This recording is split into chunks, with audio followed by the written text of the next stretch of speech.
The Jewish Channel's Week in Review. The situation in Gaza escalates as rockets hit Tel Aviv and Jerusalem and Israel responds. But why is Hamas doing this now? Jewish celebrities kick off a distinct film festival, one Jewish youth trying to better the world through soccer, and more of the Jewish news that's changing your world right now in this episode of the Week in Review. Hello and welcome to the Jewish Channel's Week in Review. I'm Stephen I. Weiss. More than 1,000 rockets have been launched toward Israel from Gaza in less than 2 weeks. 3 Israelis were killed last week in what appears to be the first ever deaths resulting from the more than 14,000 rockets that have been launched from Gaza since Israel's last invasion of Gaza in 2009. The 3 people killed were in an apartment in Kiryat Malachi. The 3 dead are reported as Lubavitch Hasidim, Yitzchak Amsalem, 27, Aaron Smadja, 49, and Mira Sharf, 25. Perhaps a dozen others were injured in that attack, including 2 infants and a 4-year-old boy. Sharf was part of a Lubavitch emissary couple in New Delhi, India.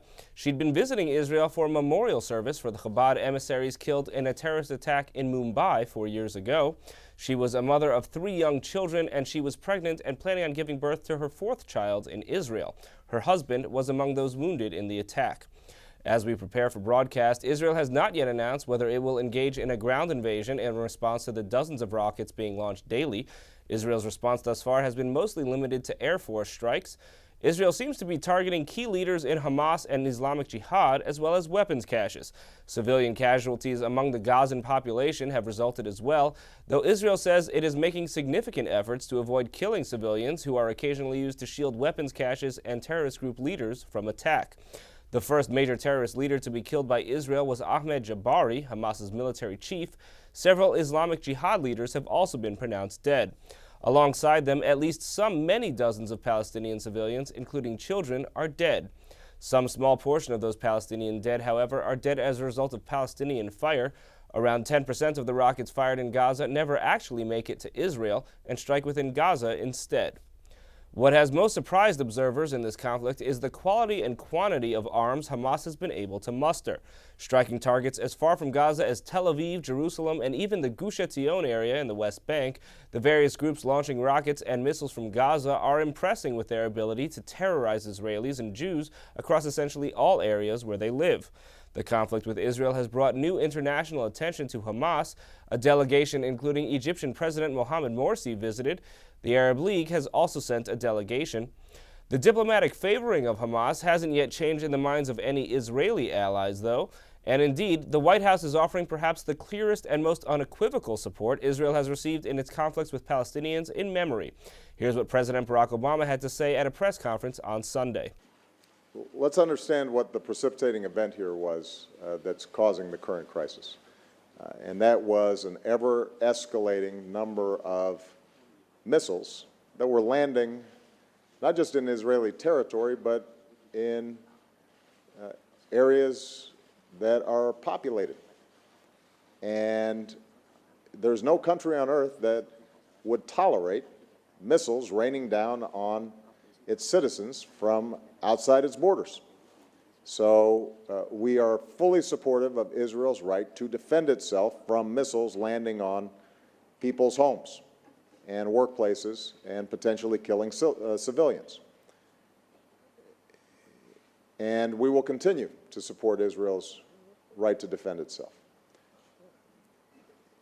Now, what is also true is that we are actively working with all the parties in the region to see if we can end those missiles being fired without further escalation of violence in the region.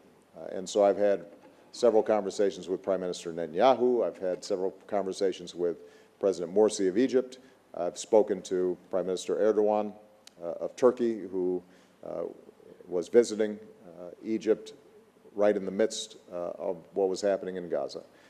And my message to all of them was that Israel has every right to expect that it does not have missiles fired into its territory. If that can be accomplished without a ramping up of military activity in Gaza, that's preferable. That's not just preferable for the people of Gaza, it's also preferable for Israelis, because if Israeli troops are in Gaza, they're much more at risk of incurring fatalities or being wounded. We're going to have to see what kind of progress we can make in the next 24, 36, 48 hours.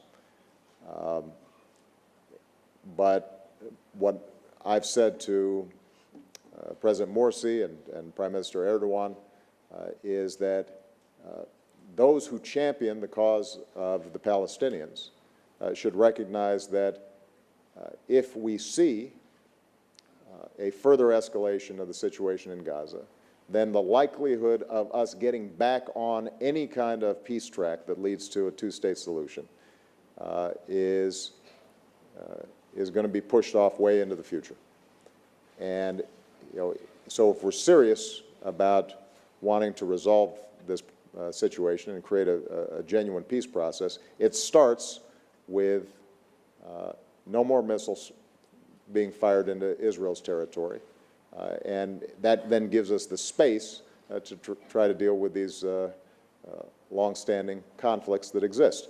That President Obama did not call for restraint on both sides or some similar formulation is surprising in the recent history of American presidents speaking about conflicts between Israel and Palestinian groups. What's more, the prominence of American military technology on the Israeli side is perhaps the greatest it has been since the first Gulf War.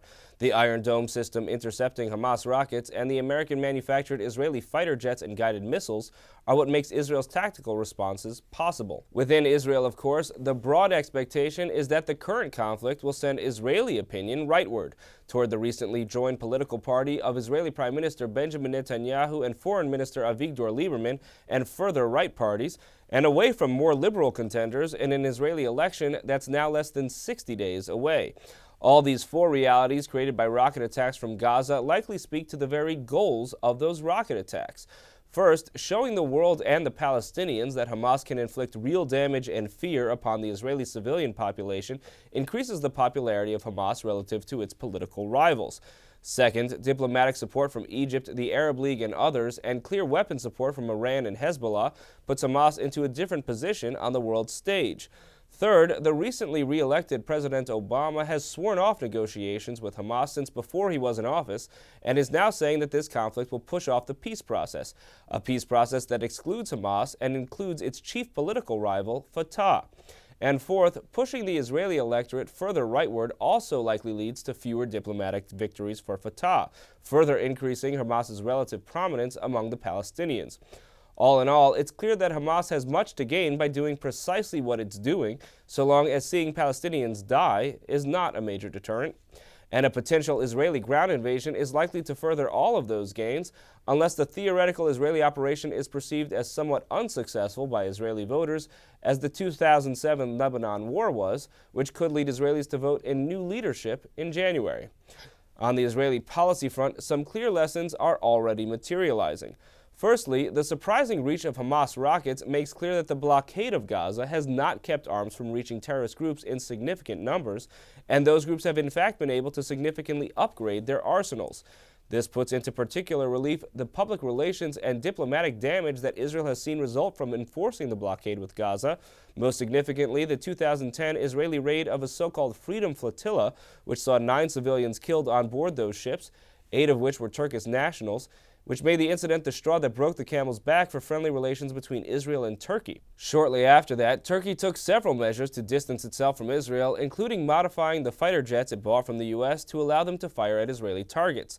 In the current conflict, Turkey is now referring to Israel as a, quote, terrorist state.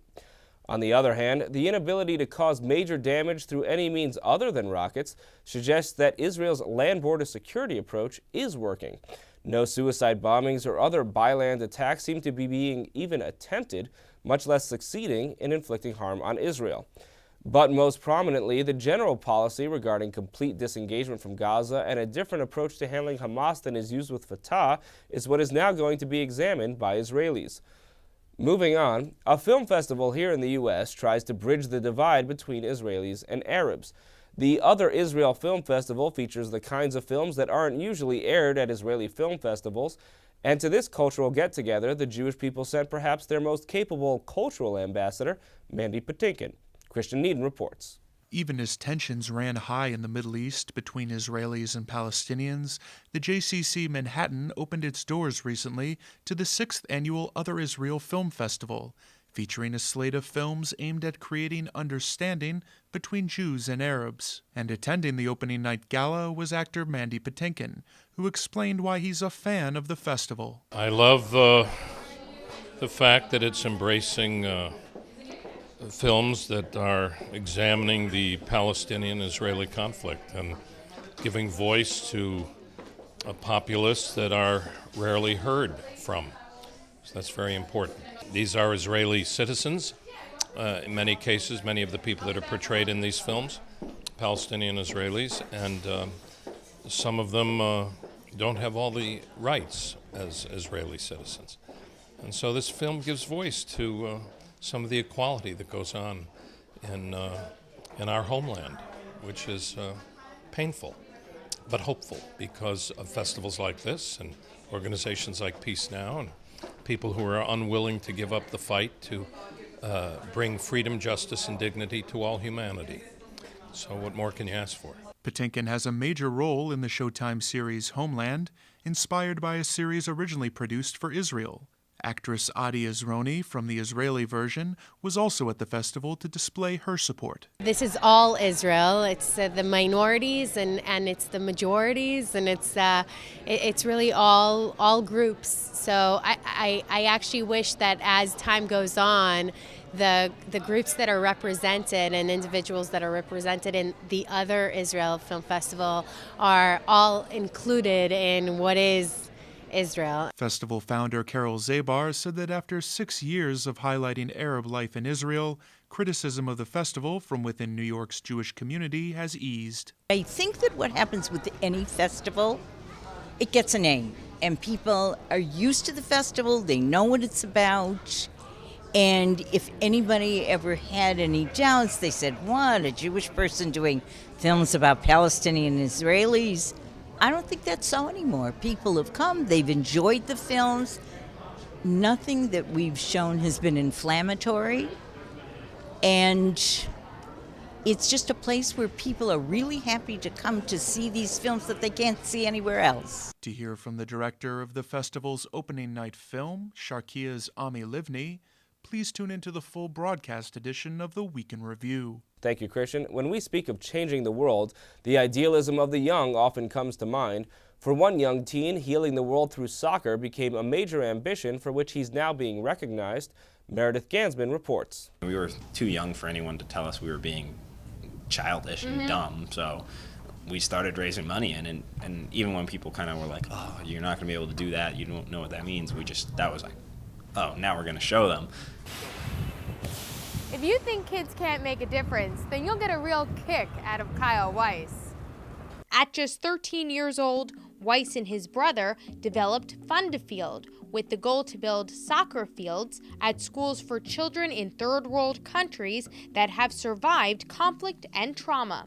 And now at 19, he has recently received a World of Children Award. Founded in 1996 by Harry Leibowitz, the World of Children Award was Leibowitz's youth equivalent of a Pulitzer Prize. If there are Nobel Prizes, and if there are Pulitzer Prizes, and if there are Baldrige Prizes, and if there are Emmys and Oscars, why is there nothing for people who work their backsides off every day on behalf of children? Philanthropy was always a part of Leibowitz's Jewish upbringing. Every night, before we went to bed, my sister and I had to put a penny in the pushka, the little blue box for the Jewish National Fund. And I don't think there's a Jew in the world who doesn't know that little blue box. You know, Maimonides, our great scholar, once said that life is like a scale. And when you do a good deed, the scale is tipped to the good, and you and the world are saved. And that's what he does. He's tipping the world to the good. And for Weiss, being surrounded by Jewish charity was also an inspiration. When you grow up in a culture of giving back where that's kind of just expected of you, it's not really, oh, you're going above and beyond, that's the norm. Inspired by his love of soccer, Weiss began collecting equipment to donate to fellow soccer fans from Angola, who he met while attending the World Cup in 2006. They told us like how they have the worst conditions and they don't really have equipment, but everyone just loves soccer anyway. We wanted to send some equipment, so we went home and we told all of our friends about it, and they were all as soccer crazy as we were. Collecting soccer equipment turned to fundraising and building 8 soccer fields across South Africa, Uganda, and Kenya. We hold huge tournaments to open up our fields that usually have about 2,000 people. It's the biggest event in the communities ever, always. My favorite job is I get to negotiate for the goats for the winning team. And so I know like weird amounts of information about goat prices in East Africa. Because that's what is the winning. The traditional prize is you give the winning team a goat. To see how Fundafield is also developing programming that utilizes the therapeutic benefits of soccer, tune into the full broadcast version of the Week in Review. Thank you, Meredith. Finally, a different approach to changing the world is described in the Talmudic tractate Ethics of the Fathers, which says that Torah scholarship increases peace in the world, but which Torah scholarship to choose? One rabbi from Texas is out to change the text the Jewish world learns when it comes to the Talmud. Rabbi Judith Abrams' latest book is The Other Talmud, Unlocking the Secrets of the Talmud of Israel for Judaism Today. She stopped by the studio recently to energetically make her case. Here are the highlights of that interview. I think for most people in the Jewish community, you say the word Talmud, and they say, right, there's something called the Talmud, and you're saying there's the other Talmud, and most people don't even know that they were supposed to know that there was something to begin with that was different. Right. Yeah, there is the Talmud, which is Bavli, right? And then there's this whole other Talmud, which is just so much more fun than Bavli. You know, when we were looking for titles, you're probably too young to remember this, but do you remember the ads for 7-Up where the guy would say it's the Unkola? Right, right. Okay, we wanted to call this book the I'm actually 52, Untalmud. but yeah. You're yeah. But the Untalmud. the Untalmud, and hold it, but you can't actually hold it up like a can of soda. It's still a pretty it's still a big book. Yeah. But so just to review for, you know, that basically you had, you know, after the close of the Bible, you had, you know, the end of the prophets and writings, and you had a bunch of rabbis in Israel who were debating all the different Jewish laws and all the different Jewish customs and all the different Jewish philosophies and ideas and communal traditions. And they started writing them down, and they wrote them down basically in three main periods over the course of about 600 years, 700 years. And so you had the Mishnah, you had this initial code of Jewish law, and then you had a first Talmud in Israel, the Jerusalem Talmud, and then you had a second Talmud in Babylonia where the exiles were, and that for a number of reasons became vastly more popular. Why do you think everybody learns the Babylonian Talmud? Accident of chance, just an accident of history. The constituencies that would have voted for the Yerushalmi basically were picked off and killed off by the Romans. So the only place that really had a sizable Jewish community left that had a Talmud was Babylonia. And so they were the last guy standing, and they won. And then once one generation starts just learning that Talmud, then that becomes the standard. On the other hand, we had some really great guys that never gave up on Yerushalmi. For example, Maimonides, he still wanted it. And the Vilna Gaon, of all people, he was a big Yerushalmi fan. Right, the Lithuanian rabbi in the 19th century who's known for being probably, you know, the major early modern figure for setting kind of the ways of Jewish tradition for the next couple hundred years, and we actually, in the Babylonian Talmud, we actually have, it's called the Vilna edition because of Vilnius in Lithuania. That's where the pages were set for the Babylonian. Set, by the way, by a woman, the widow Ram. If you look at the original editions, Dvorah Ram, she's kind of a distant descendant of the Vilna Gaon.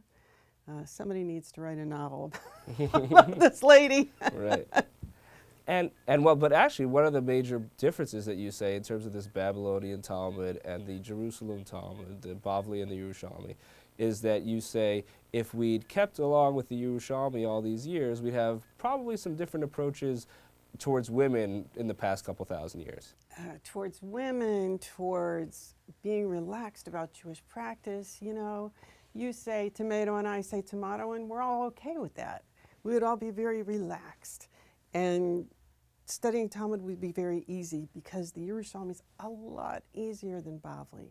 A lot easier. For one thing, you only need to know one language. It's in Hebrew for the most part. For the most part, and the Aramaic is like super easy. Right, It's whereas so the much- Babylonian Talmud is predominantly Aramaic. and tooth-crackingly difficult. I mean, there's no getting around that one, you know. Ugh. And so, what are some of the things that you think characterize the Jerusalem Talmud that, if this had been the dominant text, things would be different today? How? We would have an idea of multiple ways of doing things, because the Yerushalmi validates that different people do things different ways, and that's really all right. You can see the full interview with Rabbi Judith Abrams under the weekly news category on the Jewish Channel On Demand on cable. That's all for this week. From all of us here at the Jewish Channel, be well. The Jewish Channel is available on cable. Time Warner Cable Channel 528, IO Optimum Channel 291, RCN Channel 268, Bright House Channel 330, Verizon Fios Channel 900, Cox Channel 1, Frontier Communications, and now on Comcast Cable in the on-demand menu under Premium Channels. For more information, visit tjctv.com.